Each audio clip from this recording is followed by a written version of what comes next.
toutes et à tous, merci de nous rejoindre sur le plateau de Solidarité. Les mères sont officiellement célébrées en France depuis 1928, une fête régie ensuite par la loi du 24 mai 1950. Alors avec un taux de fécondité et un taux d'activité les plus élevés d'Europe, eh bien les mères françaises sont devenues les super mamans du vieux continent. Certaines d'entre elles forcent particulièrement l'admiration car outre un investissement parental exemplaire, elles ont choisi de faire partager leur dynamisme aux mamans aux difficultés, aux familles défavorisées, aux enfants malades, aux enfants handicapés. Ces mamans d'exception se lancent alors dans des actions associatives avec un cœur et une énergie extraordinaire, vous allez le voir, qui rétablissent avec évidence la maternité et plus largement la parentalité au cœur du projet de notre société moderne, vecteur de toutes les promesses en termes de progrès, de socialisation, d'insertion. À quelques jours de la fête des mères, donc qui sera célébrée cette année dimanche prochain, le 25 mai, eh bien j'ai choisi de consacrer cette émission à toutes ces mamans d'exception engagées au cœur de la solidarité. Donc pour en parler aujourd'hui, j'ai le grand plaisir d'accueillir Madame Marie-Louise Lescane. Bonjour Madame, vous êtes vice-présidente de l'association Mouvement Mondial des Mères de France. Alors je fais le petit pitch de l'association à mon habitude. C'est une association créée en 1947 qui valorise le rôle des mères dans la construction de la paix et de la cohésion sociale. Donc ça c'est le projet initial, donc on imagine toutes les ramifications possibles de votre mission. Association apolitique, non confessionnelle, vous représentez également les mères à l'ONU grâce à votre statut consultatif. Voilà, c'est important de souligner. Oui. Alors je cite vos objectifs: conforter les mères dans leur rôle familial et social, valoriser leurs compétences, faire des propositions aux politiques dans les domaines de l'éducation, de la retraite, de l'intégration, etc. Enfin, tous les grands chantiers sociaux, finalement, gouvernementaux. Alors, vous êtes vous-même maman de 4 enfants, il faut le dire, c'est important, dont 2 grandes filles qui sont mariées, 2 garçons, 13-20 ans, que vous avez adoptés. Une très belle histoire familiale. Vous avez eu une activité professionnelle, vous étiez, je crois, conseillère conjugale, conseillère conjugale et familiale à la Croix-Rouge dans le 93. Et vous avez été très récemment à la retraite, et donc vous n'avez pas du tout pour autant cessé votre activité, puisque vous vous êtes engagé donc au sein du Mouvement Mondial des Mères. Oui, voilà, tout de suite engagement associatif. Je travaille aussi dans mon quartier d'origine. C'est important ça. Mon quartier d'Argenteuil, qui est un quartier qui n'a pas toujours bonne presse. Parce que dès qu'on dit qu'on habite à Argenteuil, surtout à la ZUP, comme on le dit, comme on nous dénomme, on a l'impression que c'est haut les mers. Mais je peux dire aussi que... C'est haut les cœurs aussi. Je voulais dire plus qu'haut les cœurs. Quand on fait du bien, les mamans qui sont mobilisées, nous faisons beaucoup de choses. Mais comme le bien, on ne parle pas du bien, on parle toujours des choses qui ne vont pas. Parce que les choses qu'on fait bien, c'est comme de l'eau qui coule. Nous, dans cette émission en Solidarité, on donne vraiment très souvent la parole au quartier, entre guillemets, aux cités défavorisées, et histoire de montrer qu'il y a plein de choses qui s'y passent. Bien sûr, on va écouter longuement votre histoire tout à l'heure. Merci d'être avec nous, Madame. Caroline Géry, bonjour. Bonjour. Vous êtes présidente de l'association Famille Athlon.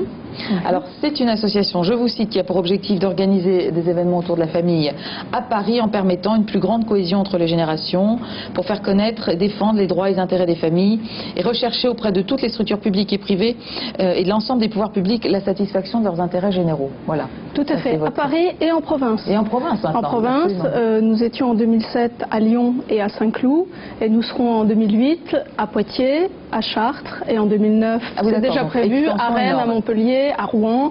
Enfin, ça prend... Grande croissance externe, comme on dit. C'est une association créée par une équipe de mères de famille, on s'en serait douté. Alors parmi ces événements vécus en famille, le sport occupe une place prépondérante. Chaque année, vous organisez une grande journée de partage en famille. Et cette année, 2008, eh bien, vous allez réunir toutes les associations familiales et sportives, toujours autour d'un événement lié au sport. Lié au sport, festif, intergénération, c'est très important. Et ça aura lieu le 28 septembre à Paris, au Champ de Mars. Au patronage du président de la République et de François Fillon, Premier ministre. Absolument. Voilà. Nous sommes sous un double patronage cette année. Nous sommes très heureuses de l'être, bien entendu. Bien sûr, hein, écoutez. Voilà. Et le slogan de cette année, c'est « La famille, c'est sport ». Que dire de plus, tout est dit. Voilà. Absolument, la famille. J'ajoute que vous êtes la maman de 4 enfants, que vous avez longtemps cumulé vie professionnelle et vie de famille, avant d'arrêter de travailler parce que vous soignez en ce moment une longue maladie, comme on dit. Voilà. Ce qui ne vous enlève pas. Ce qui n'enlève aucun dynamisme, bon sens et pragmatisme, c'est ce que je dis toujours, donc il n'y a pas de souci. Bon, merci d'être avec nous, Madame Géry, aujourd'hui. Nadia Ricourt, bonjour. Bonjour. Rigour, pardon. Vous êtes présidente de l'association Trotte Autrement. C'est une association qui est née en 2005 de la rencontre entre 2 mères d'enfants handicapés et 2 psychomotriciennes. C'est ça. Allez-y, dites-le. 2 psychomotriciennes. Voilà. Toutes 4 passionnées de chevaux. Oui. On verra sous quelle forme vous agissez tout à l'heure. L'objectif de l'association, c'est de favoriser l'intégration d'enfants, d'adolescents, d'adultes handicapés en utilisant le cheval comme médiateur. Cette activité s'inscrit donc dans une démarche de soins, démarche thérapeutique, mais vous êtes très attaché au fait qu'il s'agit aussi d'un loisir, de plaisir, de jeu. Oui. C'est aussi très important. Vous êtes la maman de Morgane, qui a 16 ans, c'est ça? Qui va avoir 16 ans, oui, au mois de juillet. Voilà, que vous élevez seule avec sa sœur aînée, Lauriane, 19 ans. Morgane souffre d'une maladie rare, le syndrome Williams-Eberen. C'est cela, oui. Et qui lui a donc octroyé un handicap mental depuis sa naissance. Depuis sa naissance, oui, c'est génétique. Oui. Voilà, vous êtes également investi dans l'association Williams-Eberen, du nom donc de cette maladie rare. Combien de cas en France? Il y a 3500 cas en France entre enfants et adultes. D'accord. Et ainsi que dans l'association Muffin, donc oui, super maman également, 3 associations, un enfant qu'il faut accompagner particulièrement. Bravo. L'association Muffin, c'est un très beau projet que vous avez créé avec 2 autres mamans d'enfants handicapés, qui sont dans le même CLIS que Morgane. Hein. Plus la CLIS, c'est fini maintenant. C'est fini, enfin, dans la même, qui se sont connues à l'époque dans une voilà, même CLIS. Voilà, c'est ça, oui. Et maintenant, et alors vous étiez venu, enfin une autre maman de Muffin était venue au mois de septembre. Voilà, au moment de la rentrée des classes, on a fait un reportage sur la rentrée des classes de ces enfants handicapés en milieu ordinaire. Oui. Donc un des volets importants de la loi du 11 février 2005. Merci d'être avec nous, madame, aujourd'hui. Florence Saki, bonjour. Bonjour. Vous êtes responsable communication, c'est ça, on peut dire? Non, responsable des médias. Ah, c'est pas tout à fait pareil, vous avez raison. Au sein de l'association SOS Village d'enfants. Donc depuis 1949, l'association s'est donnée pour mission de préserver la fratrie lorsque des enfants ne peuvent plus vivre avec leurs parents, qui n'en ont plus. Depuis 1956. 56, mais pourquoi j'ai 49? Bon, bah écoutez, voilà, je me suis trompée. Des enfants qui sont obligés de facto de vivre sans leurs parents biologiques. Et tout ceci grâce à des mamans SOS. Des mères SOS. Qui vont s'investir dans des villages, dans ces villages SOS, qui accueillent donc à la fois ces fratries, mais aussi la famille de la maman, de la mère SOS. C'est ça qui est important, tout le monde vit ensemble. Donc c'est une façon particulière de vivre le statut de famille d'accueil. On n'est pas une famille d'accueil. Hein. Mais est-ce que d'un point de vue juridique, c'est le même statut? Absolument pas. D'accord. Non, une famille, nous, on n'est pas du tout apparentés aux familles d'accueil. Et c'est vrai que certaines mères SOS vivent en couple avec leurs propres enfants et avec les enfants qu'elles accueillent. Et ça peut durer longtemps, hein. C'est une histoire qui peut durer pendant toute l'enfance. Vous me disiez qu'il y a même des syndromes Tanguy, il y en a même qui sont très bien, qui font leurs études, qui prennent leur temps avant de quitter ce nid familial reconstitué. Si c'est des enfants comme tous les autres. Voilà, exactement. Voilà. Merci d'être avec nous pour parler de cette belle histoire. Et enfin, docteur Stéphane Clerget, bonjour. Bonjour. Rebonjour, vous êtes pédopsychiatre, auteur du livre La mère parfaite, c'est vous. On est quand même extrêmement ému qu'un livre comme celui-ci soit en train de sortir. A-t-on besoin de faire cette émission? J'en sais rien, parce que tout est dit. Chez Hachette Littérature.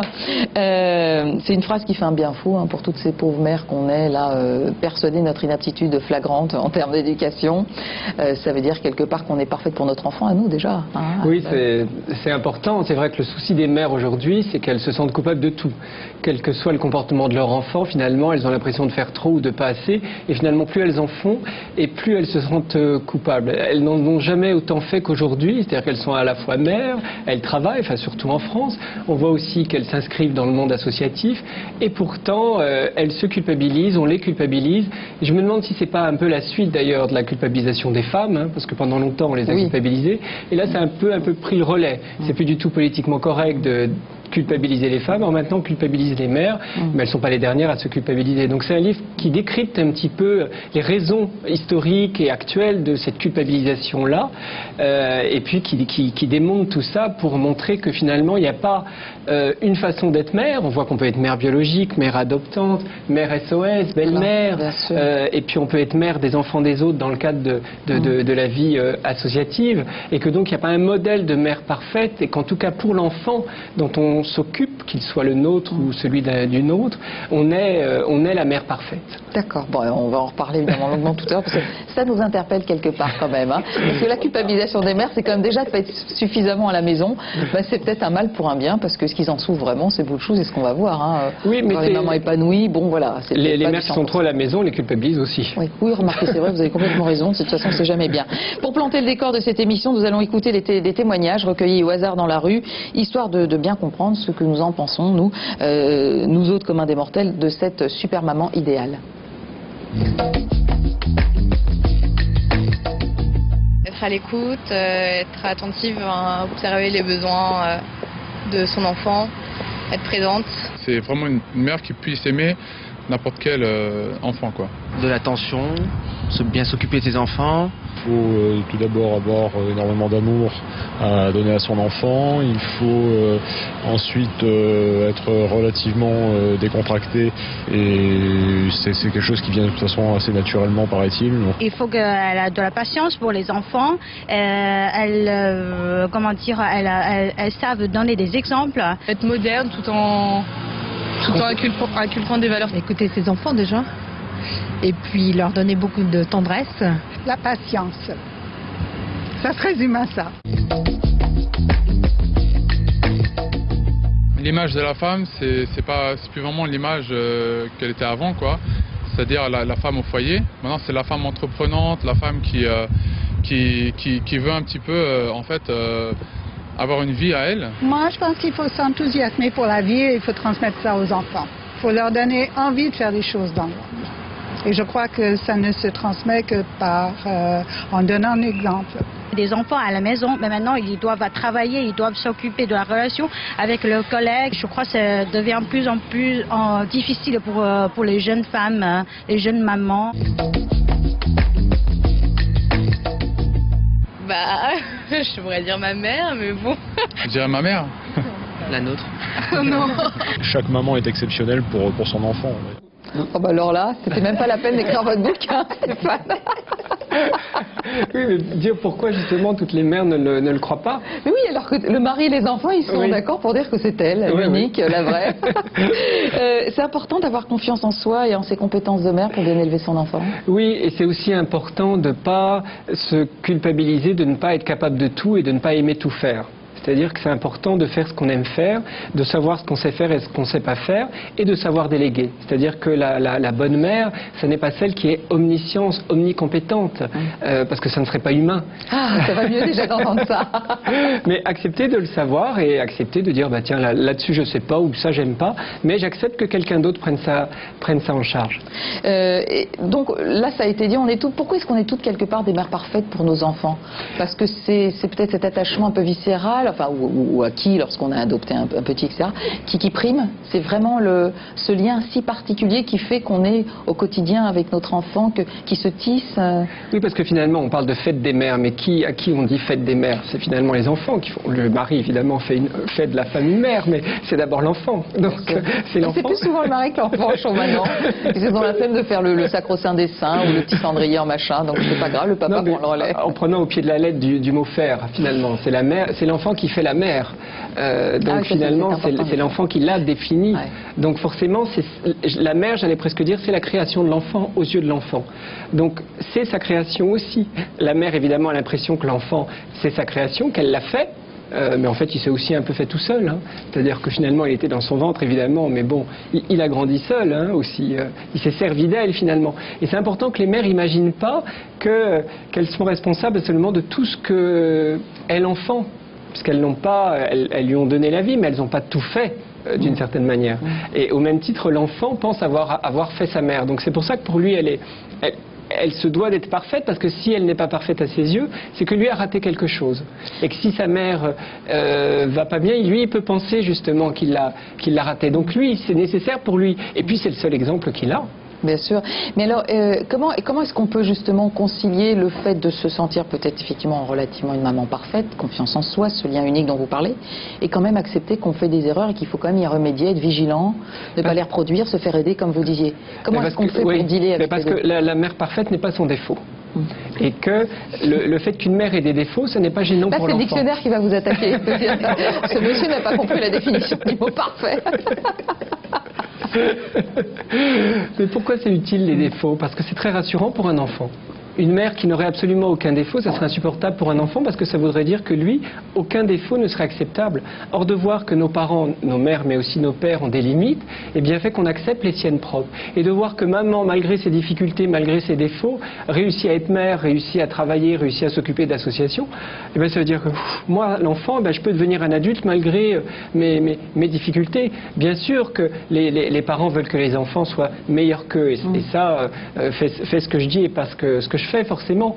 Mais à la fois, c'est rassurant pour l'enfant de voir que, eh bien, une maman peut avoir ses limites. Est-ce qu'on a le droit de dire à un enfant qu'on s'est trompé? Parce que souvent on dit, ah là là, l'autorité bafouée, il ne faut jamais s'excuser, se tromper. Il faut leur dire maintenant. Non? Ah ben oui, le principe ce n'est pas descendre de son piédestal, on va dire, affectif et imaginaire, enfin, de reconnaître ses erreurs et ses fragilités quand on est parent. Oui, parce que c'est vrai que pour l'enfant, on est déesse quand on est une mère.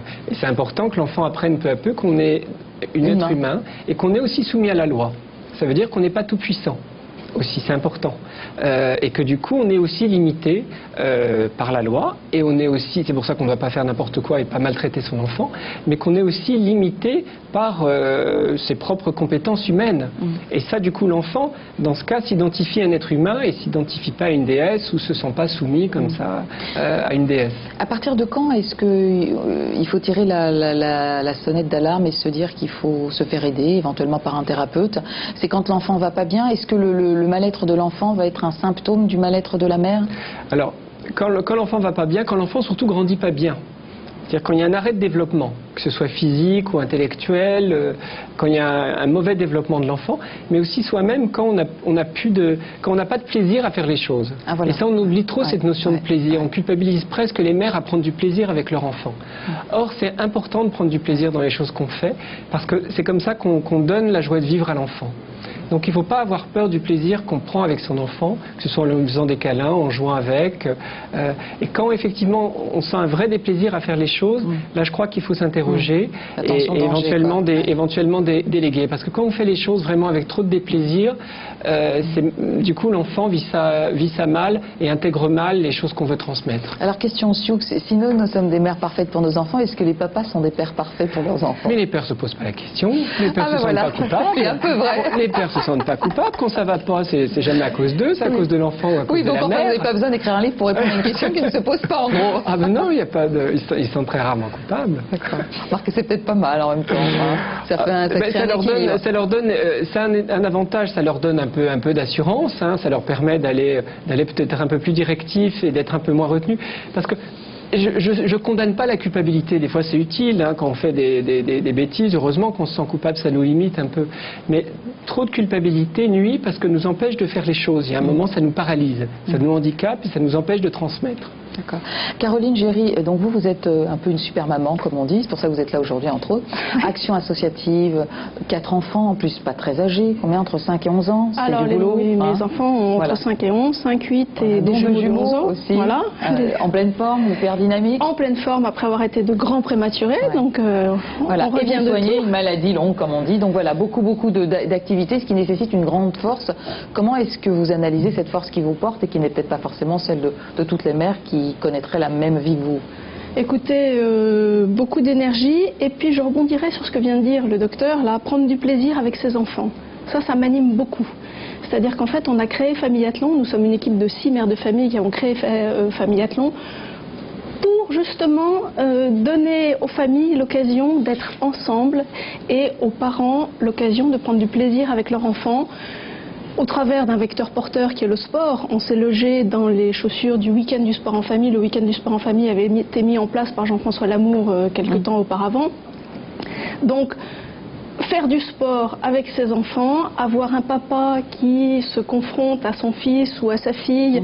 Sur un autre terrain que l'autorité quotidienne. Sur un autre terrain que l'autorité, et puis ça peut être, je sais pas moi, de l'escrime, du hockey sur gazon, taper dans une batte de baseball, ce qu'on veut, du foot, du rugby, du roller, enfin peu importe le sport, mais on s'aperçoit avec le retour des famillathlons qu'on a pu organiser jusqu'à maintenant que les familles, que ce soit les enfants ou les parents sont extrêmement heureux d'avoir passé un moment simple, convivial, festif, et eu beaucoup de bonheur simplement à partager ensemble. C'est très très important ce que vous disiez. Pour revenir un petit peu, parce qu'on reparlera tout à l'heure bien sûr de Famille Athlon, pour revenir un petit peu sur votre histoire, est-ce que finalement cette force qui vous anime vous rend peut-être un peu meilleure maman? Parce que vous partez de ce plaisir. Est-ce que vous avez le sentiment que voilà, plus on est fort, peut-être plus on est positif, on est dans une dynamique constructive avec ses enfants? Oui, alors plus on est positif, c'est vrai qu'il faut prendre ce qui... Moi j'ai toujours tendance, je suis très optimiste de nature, et j'ai toujours tendance à prendre ce qui est bien et à un peu laisser de côté ce qui est moins bien. Que ce soit dans mon boulot, dans la vie de tous les jours, etc. Et c'est vrai que les enfants sont animés par cette force de vie et cet équilibre. Chez moi, ça bouge beaucoup. Ils sont tous très vifs, alors un peu trop aux yeux de certains. Mais si vous voulez, ça anime la famille et ça nous porte les uns les autres, en fait. Est-ce que vous avez une façon différente, d'ailleurs, d'être maman par rapport à vos jumeaux, dont on dit que souvent, ils sont un tout petit peu abstraits, ils s'écartent un petit peu peut-être de la relation avec la maman et le papa, parce qu'ils sont déjà deux, ou avec d'autres enfants ou pas? Oui, il y a une différence parce qu'on a l'impression de gérer, ils sont filles et garçons, on a l'impression de gérer un mini-couple plus qu'un garçon et une gérer, fille. quel mot affreux, pardon. Gérer, c'est un autre mot, je suis tout à fait d'accord. Ça veut bien dire que voilà, c'est un peu ça avec eux. Quoi. Au quotidien, c'est quand même un petit peu ça dans une famille, donc voilà, il ne faut pas avoir peur des mots non plus. C'est une plaisanterie. Voilà, mais si vous voulez, on a quand même un garçon et une fille ils sont chez moi très garçons et très filles, physiquement très différents. Donc ça permet de les avoir aussi très différents et d'avoir une relation différente avec chacun d'eux. Alors Nadia Rigour, donc vous connaissez une autre réalité qui est celle déjà d'être une maman seule pour élever ses enfants. C'est toujours difficile. Un enfant handicapé, un enfant valide. Comment est-ce que vous reconnaissez dans l'affirmation du docteur Clerget d'être un peu une mère parfaite, ou est-ce que vous êtes aussi portée par une culpabilité? Parce que déjà ça doit pas être simple d'élever un enfant handicapé. Est-ce qu'on le fait de la même façon qu'un enfant valide? Quelle est votre culpabilité là, forcément, puisque du handicap, on se dit oh là là, c'est moi qui l'ai porté, c'est de ma faute, etc. D'ailleurs, on n'a pas fait de recherche génétique à ce niveau-là, savoir qui était porteur du handicap, si c'était ou Morgane, ou le papa, ou moi-même. Oui, effectivement, il y a une culpabilité importante. Maintenant, le fait d'avoir eu Morgane m'a beaucoup apporté. Parce que je me suis découverte, en fait, due à la patience, parce que c'était, dès sa naissance, ça a été assez compliqué. Donc je me suis découverte, je ne pensais pas être une femme aussi patiente que ça, et de me battre aussi comme ça, surtout pour elle. C'est une belle chose, docteur Clerget, que l'enfant vous révèle à vous-même en tant que mère. Oui, les enfants... On n'en a pas toujours conscience de ça. Non, et c'est assez extraordinaire, et en plus c'est un changement permanent, c'est-à-dire qu'avec eux on revit nos 2 ans, nos 3 ans, nos 4 ans, et on revit notre propre enfance, et des fois nos relations avec notre propre mère, sans en avoir conscience. On se dit, tiens, je fais ça avec mon enfant, ma mère aurait pu faire pareil, ou je fais des trucs qu'elle faisait pas. Enfin, c'est vrai qu'on se réfère et on se découvre. C'est vrai. Et du coup, on découvre aussi sa mère, et on a un autre regard sur elle, quelle que soit l'opinion qu'on avait d'elle, mais l'opinion, du coup, se transforme parce qu'on devient son égal, puisqu'on est mère. Et donc, c'est un véritable bouleversement. Mais qui est des fois un peu difficile parce qu'il y a des fois des mauvais souvenirs qui remontent. Et Nadia, alors est-ce que vous avez le sentiment d'en faire autant pour vos 2 filles? dont on sait, quand vous nous direz, la fratrie, c'est pas très simple en plus. Non, la fratrie, il y a 3 ans d'écart. Oui, c'est très compliqué la fratrie par rapport au handicap. Parce qu'on donne autant à l'enfant valide alors qu'on peut-être on surinvestit du côté de l'enfant handicapé. Qu'est-ce que vous avez? Non, pas du tout. C'est que j'agis différemment en fait, parce que effectivement, bon, alors Lauriane est l'aînée, donc c'est vrai que j'essaye de lui dire, montre un peu l'exemple. Puis t'es l'aîné, enfin que ce soit dans toutes les familles. De toute façon, oui. Ils y passent tous ces aînés. Voilà, c'est complètement idiot. Il y a des moments où on ne voit pas pourquoi il y aurait une différence. Mais si on le dit quand même, voilà. Donc non, j'essaie de faire pareil pour toutes les 2. Aux yeux de Lauriane qui est l'aînée, malheureusement, je ne fais pas la même chose. Parce que j'agis différemment. Et pourquoi malheureusement? Pour elle. Pour elle. Mais pourquoi malheureusement, dans le sens où vous pensez que ça a justement un impact un peu négatif, que vous n'ayez peut-être pas cette même attitude? Ça a un impact négatif pour elles, puisque bon, elles ont 3 ans, donc 3 ans d'écart. C'est vrai que pendant 3 ans, je me suis occupée de Lauriane avec elle, et du jour où Morgane est arrivée, malheureusement, Lauriane On n'a pas voulu la mettre de côté, mais il fallait être régulièrement à l'hôpital pour des examens, etc., pour savoir ce qu'avait Morgane. Donc elle s'est sentie vraiment lésée, en fait. Et alors quand je dis malheureusement, c'est qu'il y a un peu de jalousie quelque part. Et puis je pense aussi, enfin c'est pas que je pense, c'est qu'elle n'accepte pas du tout le handicap de sa sœur. Elle le reconnaît pas dans tous les cas. C'est fou, hein, alors qu'elle est en 3 ans d'écart, donc ça fait longtemps qu'elles vivent toutes les deux avec cette réalité-là. Ouais. Hein. C'est difficile en fait d'accepter que sa petite sœur soit pas peut-être performante, la petite sœur peut-être rêvée aussi quelque part. Ouais, peut-être aussi, et puis de se dire, elle dit toujours, elle est capable de faire tout correctement, alors que la réalité est pas là. Alors, on verra que vous êtes très active au sein de vos 3 associations dans un instant. Termine mon tour de table avec ces mamans un petit peu particulières et d'exception parce qu'elles le vivent aussi dans leur vie de tous les jours, dans leur vie de famille à elles. Marie-Louise Escane, donc vous, déjà vous rencontrez dans votre action au quotidien vous me disiez des mères de famille qui ont de vrais problèmes, hein, des problèmes de stigmatisation, du problème d'immigration. Donc là, il y a une vraie souffrance qui vient de l'extérieur. Est-ce que vous pensez que ça les entrave dans leur fonction de mère de famille ? Moi, je pense que quand le docteur parle... Les femmes africaines, les femmes d'origine maghrébine... Parce que dans mon quartier, on est plus de femmes d'origine étrangère. Il y a des maghrébines, des asiatiques, des noirs, des indiennes, donc des différents... On est multiculturels. Le premier problème pour les mamans, c'est d'abord la scolarité de leurs enfants. Parce que souvent, même si les mamans savent lire, elles n'ont pas été très loin, ou des fois elles savent bien lire, mais elles ne parlent pas la même langue qu'en France, donc ça fait déjà un handicap supplémentaire. Et on se culpabilise toujours, et je pense que la civilisation française ne nous aide pas, parce qu'on ne donne pas la même vision de mère que les Françaises donneraient. On a une autre manière de faire. Mais je pense que cette manière de faire aussi, on ne positive pas assez. C'est pas parce qu'on ne sait pas lire, c'est pas parce qu'on... Oui, c'est-à-dire que la diversité n'est pas encore là réellement dans les mœurs, dans l'évolution des mœurs et dans l'acceptation de l'autre. Et puis moi, je pense que ça fait que dès que ça ne marche pas, que l'enfant ne marche pas bien à l'école, on se sent culpabilisé. Et c'est à cause de cela que je dis aujourd'hui, je venais à l'émission pour dire que c'est pas parce qu'on est différente qu'on est plus mauvaise mère que d'autres mères. Bien sûr. Mais vous avez raison de réaffirmer, on se dit toujours c'est évident, et dans les faits, comme ça peu aussi, de Français l'acceptent. Hein. Voilà, absolument. J'ai dit aussi à mes filles qu'elles se débrouillent bien en tant que mères, qu'elles sont des parfaites mamans. Parce que maintenant... Voilà, parce que vos 2 filles aînées ont des enfants, une qui en a 3 garçons et l'autre a une fille. Moi, je regarde la vision des choses, je dis, mais on ne peut jamais dire qu'on est... une maman ne peut donner que ce qu'elle pense le mieux pour son enfant. La plus mauvaise mère donnera ce qu'elle pense qui est mieux pour ses enfants.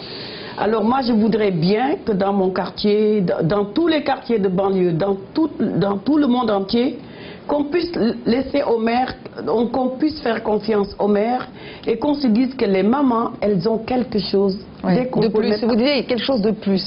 Oui, voilà. On a quelque chose Quelle que soit leur origine. Quelle que soit leur origine. Alors, je voudrais faire un petit focus quand même sur votre histoire en quelques mots, parce que je sais que vous n'êtes pas là pour ça. Néanmoins, c'est intéressant.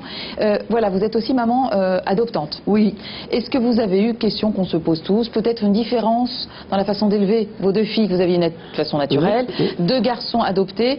Est-ce qu'il n'y a pas une espèce de surcompensation un peu inconsciente du fait qu'on sait qu'ils ont eu des débuts de vie difficiles? Comment est-ce qu'on se comporte quand on adopte des enfants par rapport aux enfants naturels qu'on a pu avoir, ce qui est votre cas? Moi, je pense que avec mon mari, avant qu'on ait pris ces enfants-là, on s'était dit, ça sera comme les enfants qu'on aurait mis au monde. Il n'y a pas une différence. On ne fera pas une différence.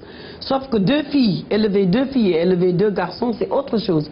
Mais je pense qu'il n'y a pas à dire parce que ce sont des enfants adoptés qu'on n'agit pas comme n'importe quelle mère. Moi, je ne sens même pas une différence qu'ils sont adoptés parce qu'on réagit avec eux comme on peut réagir avec tout autre enfant. Et il y a des familles qui nous disent comme ça, c'est étonnant que vous preniez vos enfants, que vos enfants arrivent à bien faire plein de choses. Parce que dans notre tête, c'est nos enfants. Docteur Clerget, vous vous reconnaissez dans ce que dit Madame Lescane?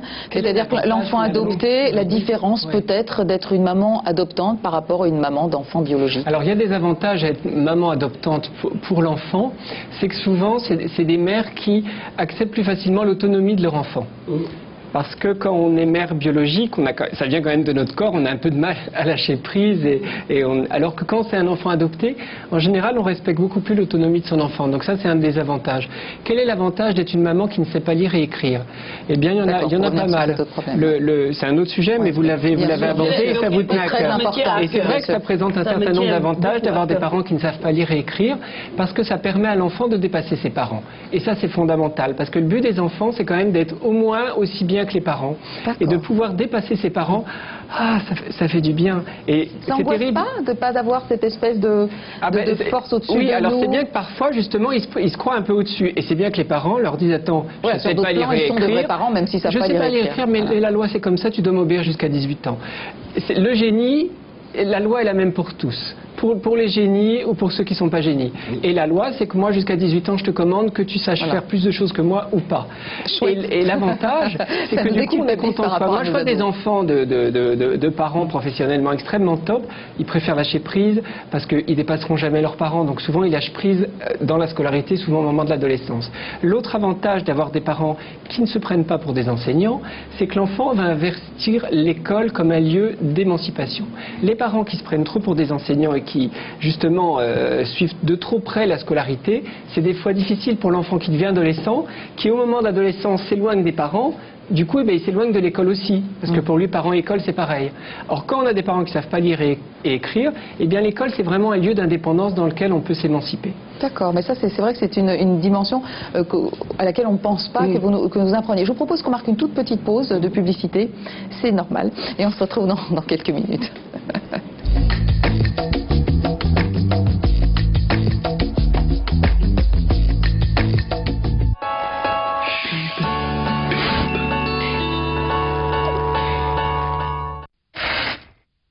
Besoin d'argent pour vos projets?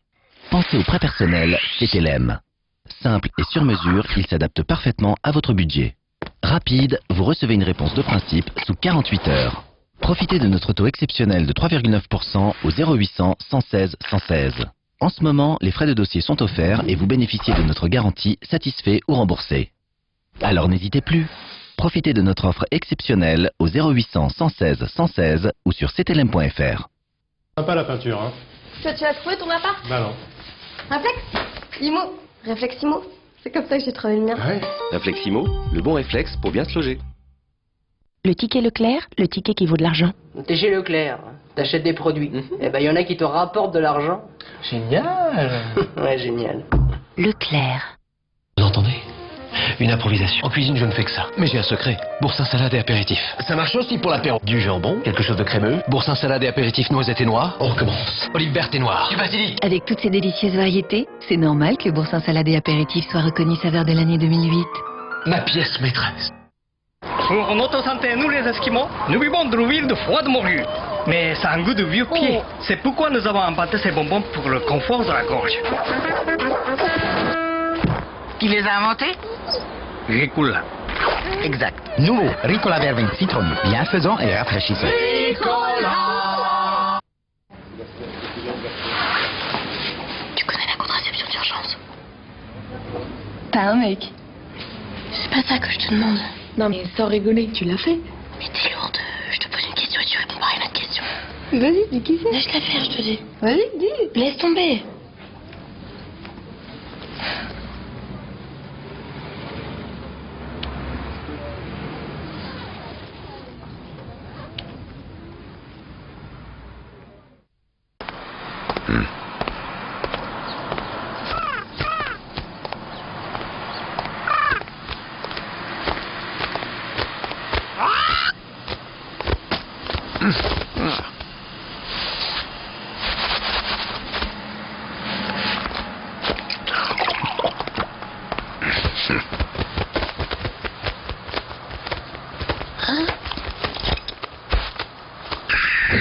Red Bull donne des ailes.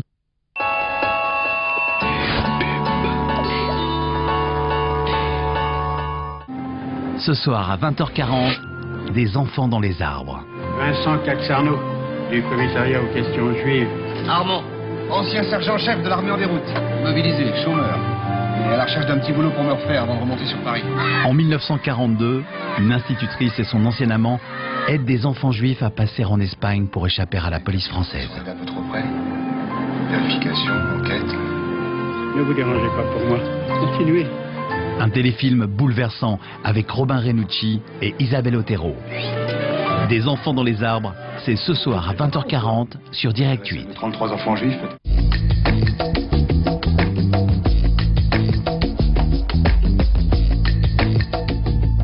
Nous voici de retour sur le plateau de Solidarité consacré aujourd'hui à ces mamans d'exception dont on vient de découvrir grâce au docteur Cléget, dont je rappelle le livre La mère parfaite c'est vous, que ces mamans d'exception c'est nous aussi, mais il y en a tout de même, vous le voyez pendant cette émission, qui ont un petit bémol en plus, comme on dit, parce qu'elles sont en plus très investies dans des associations de solidarité, donc avec beaucoup d'énergie auprès des autres familles, auprès des autres mamans qui en ont besoin. Faisons un petit tour maintenant du côté de SOS Village d'Enfants avec vous, Florence Saki. Donc, ces mères SOS ont-elles pour vocation de remplacer quelque part complètement la maman qui parfois n'existe plus parce qu'il s'agit d'orphelins ou d'enfants qui ne vivent plus avec leurs parents biologiques, alors que c'est aussi un métier. Donc, comment est-ce qu'on peut concilier finalement ce métier et tout ce qui est impératif en termes d'affectivité, en termes éducatifs, qui se voudrait peut-être un petit peu dédouaner de cette notion justement liées à une activité économique? Alors avant tout, elles sont mères SOS, c'est un métier comme vous l'avez dit. Nous n'accueillons pas que des orphelins, nous accueillons aussi des enfants placés par les services sociaux. Quand vous accueillez des enfants, vous ne pouvez pas mettre l'affectif de côté. Il y a une très jolie phrase d'une de nos mères SOS, et peut-être que le docteur la reprendra. Elle a dit, une de nos mères SOS a dit « Je fais tout comme une maman, mais je ne suis pas leur mère ». Donc quand vous accueillez des enfants, vous les accueillez sur une longue période, vous ne pouvez pas mettre l'affect de côté.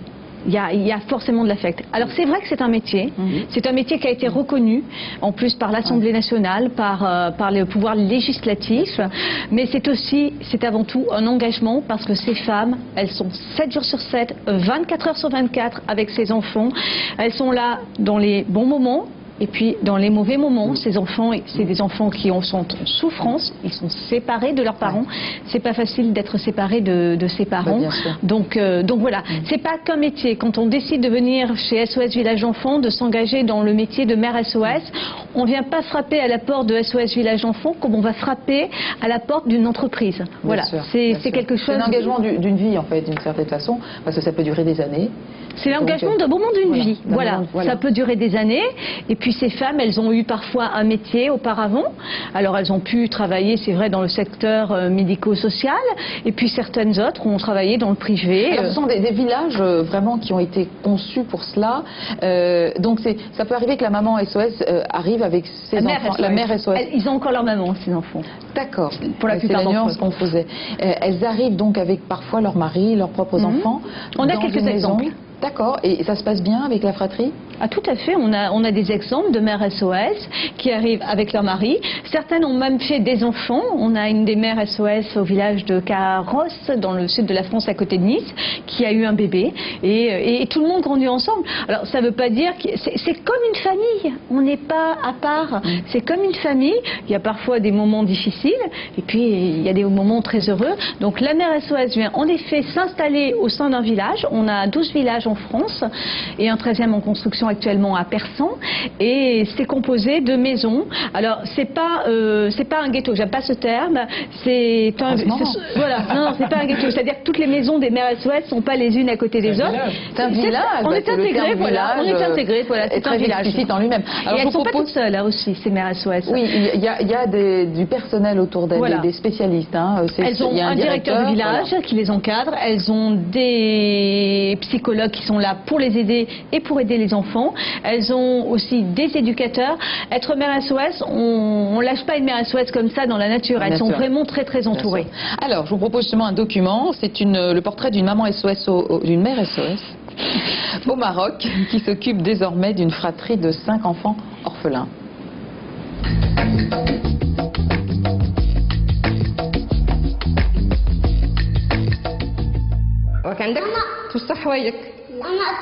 Tu fais attention. Elle s'appelle Nadia.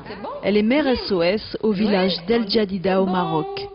Un village qui a ouvert il y a seulement quelques mois. Nadia élève 2 fratries d'enfants, 2 frères et 2 sœurs, plus un bébé de 5 mois. Lorsque le village SOS sera complet, elle aura la charge de 10 enfants, comme les autres mères SOS. Nadia n'a jamais eu d'enfant à elle, et son bonheur, c'est de pouvoir offrir à ses orphelins tout l'amour d'une mère. Il a bien mangé.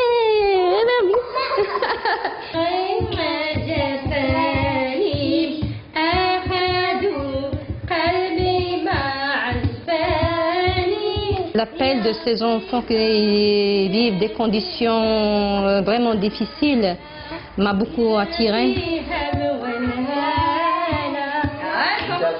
C'est l'heure des activités. L'éducateur SOS vient chercher les aînés pour un atelier de peinture. Nadia reste seule avec le bébé. Travailler avec les enfants, leur donner ce qui leur manque, l'affection, l'éducation, avoir une famille, avoir une maman, avoir des frères, avoir des sœurs. Donc c'est une mission vraiment, vraiment noble. C'est pourquoi j'ai pris cette décision. Ah, qu'est-ce que tu veux, ma petite? Aïe, aïe, aïe, aïe, aïe, aïe. Ah, tu veux plein, tu veux que je te chante encore, tu veux que je te chante encore. Alors, Habibat ummaha, ya khouati bahibbaha, ya habibat ummaha. On était chez notre voisine, on a fait une grande réception pour les mamans et les enfants qui viennent la première fois au village, la première admission. Donc là, lorsque je suis montée chez moi, alors je lui parlais à un moment où elle a ouvert ses beaux yeux, la fille a de beaux yeux. Alors je l'ai pris dans mes mains.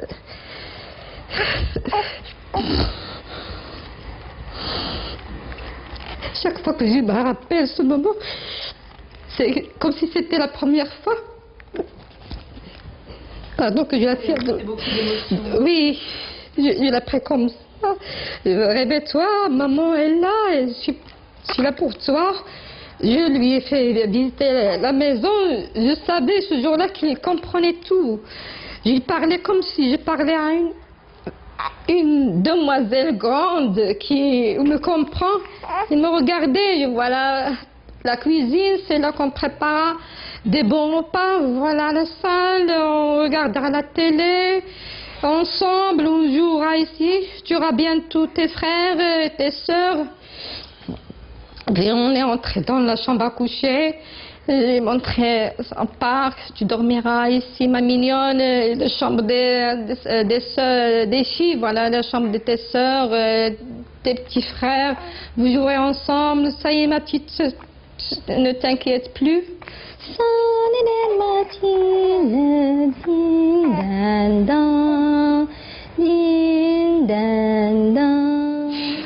Docteur Clerget, qu'est-ce que vous en pensez? Je crois qu'il y a combien, vous dites 450 villages dans le monde? 450 villages dans le monde, voilà. Et on accueille un peu plus de 65 000 enfants dans les villages dans le monde. Rien qu'on accueille, parce qu'après on a des structures comme le programme de renforcement de la famille autour, et là le chiffre monte énormément. Docteur Clerget, qu'est-ce que vous pensez de ce genre de projet?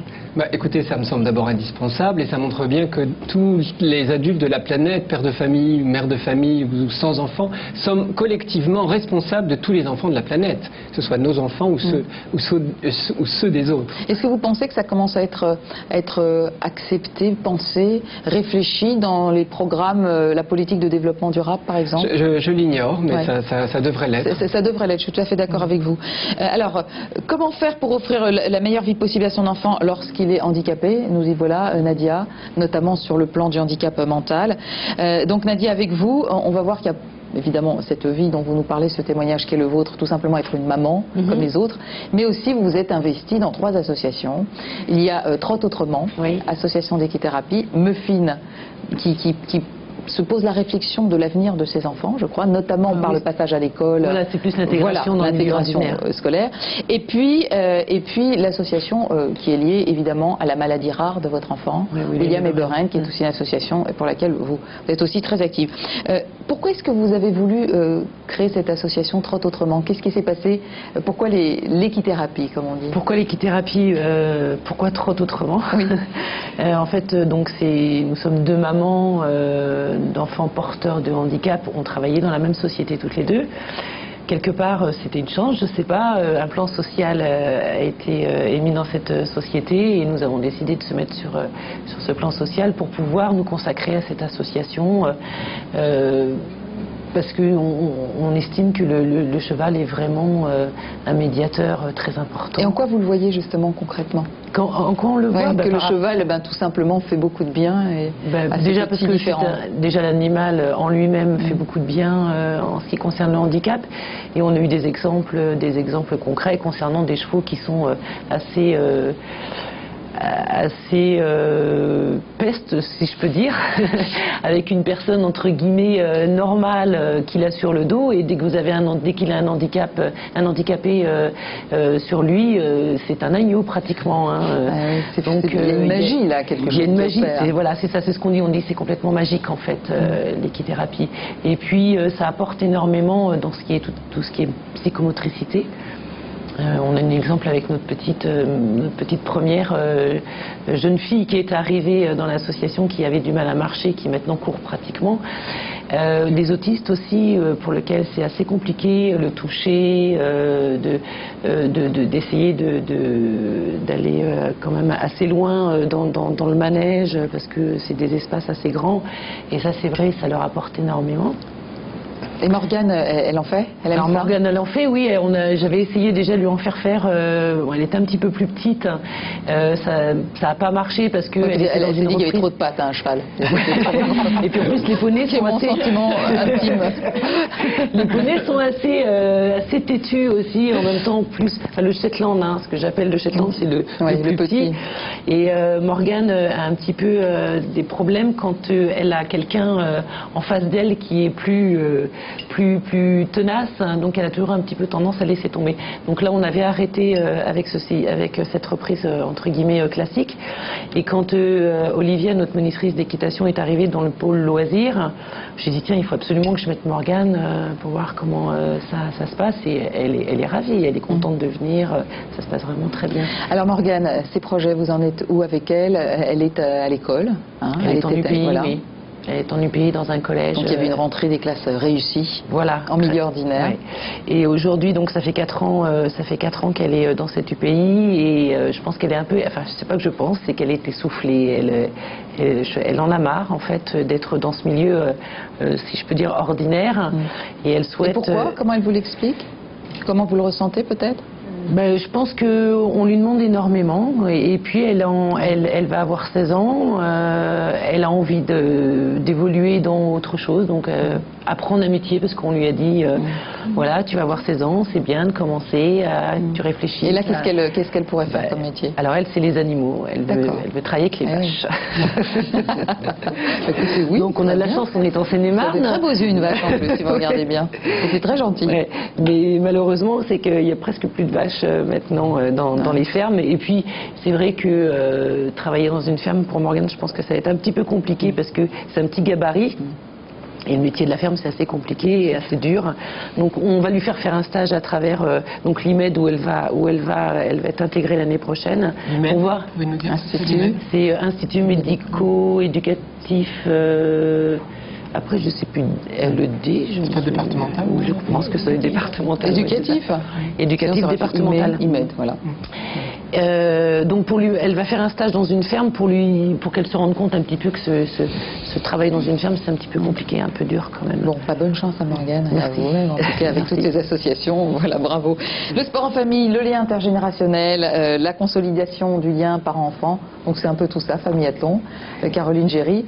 Donc voilà, comment concrètement, alors il y a ces journées dont vous nous avez parlé de découverte, mais j'aurais que vous nous expliquiez aussi concrètement comment votre association agit-elle quand même sur le long cours pour toute l'année. Il y a de vrais rendez-vous. Et puis pendant que vous parlez, on va regarder aussi des images de cette journée, cette dernière journée en 2007. Voilà. Mais racontez-nous un peu l'objet de Famillathlon, hors peut-être cette journée annuelle. Alors écoutez, l'objet de Famillathlon, c'est vraiment de travailler pour les familles.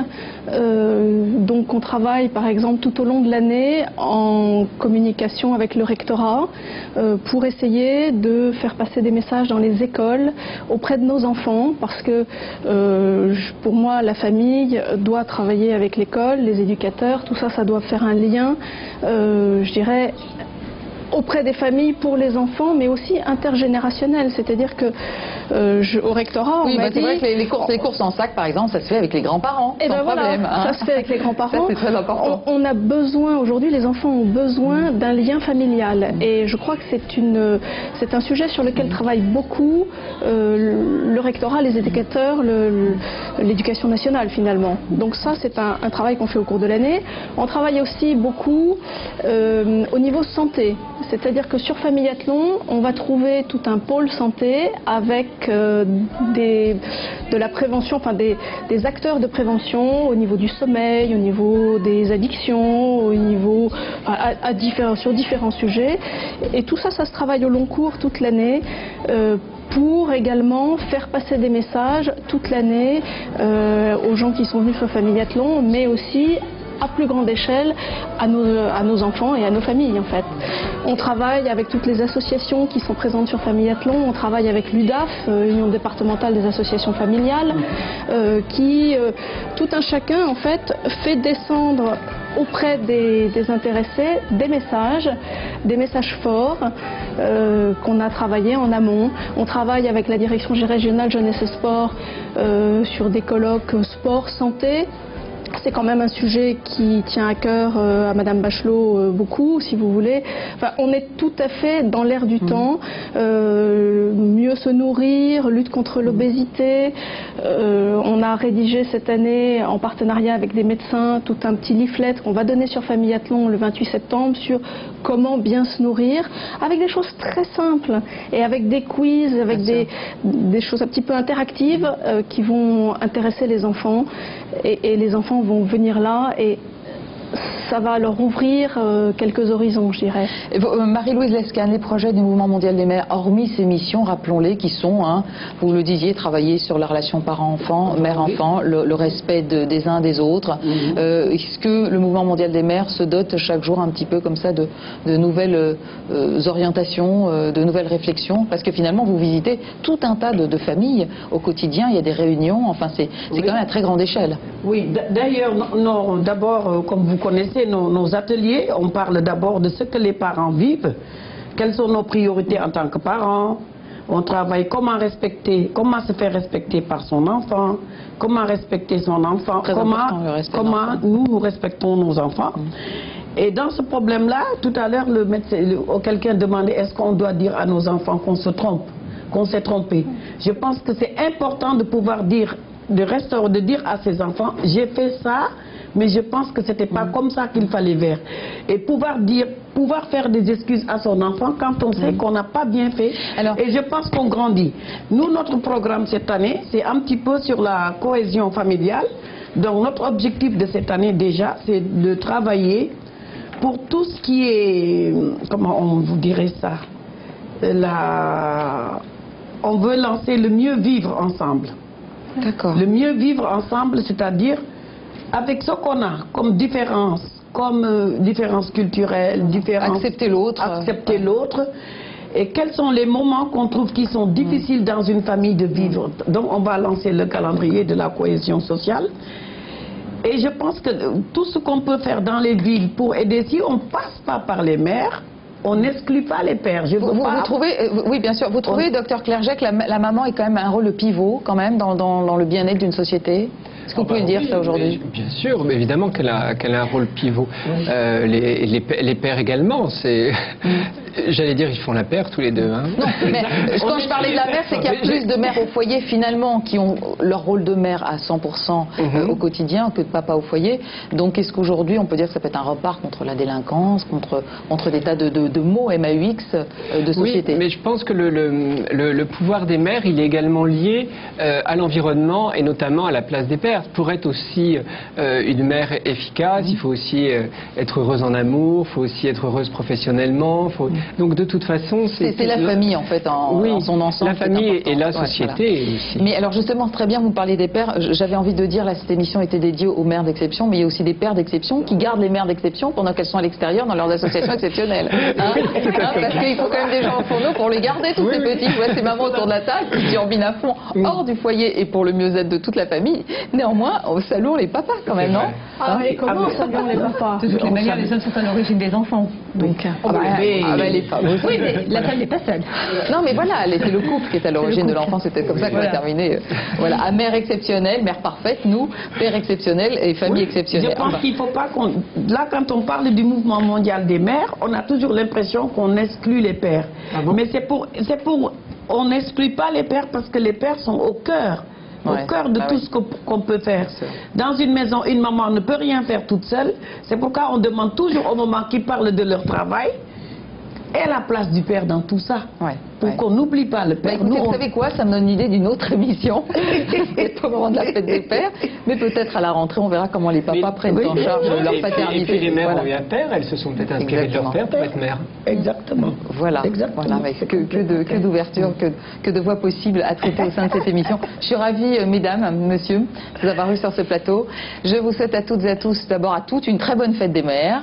Voilà. Et je vous souhaite de toute façon une bonne journée sur Direct 8 et à la prochaine fois. Ciao.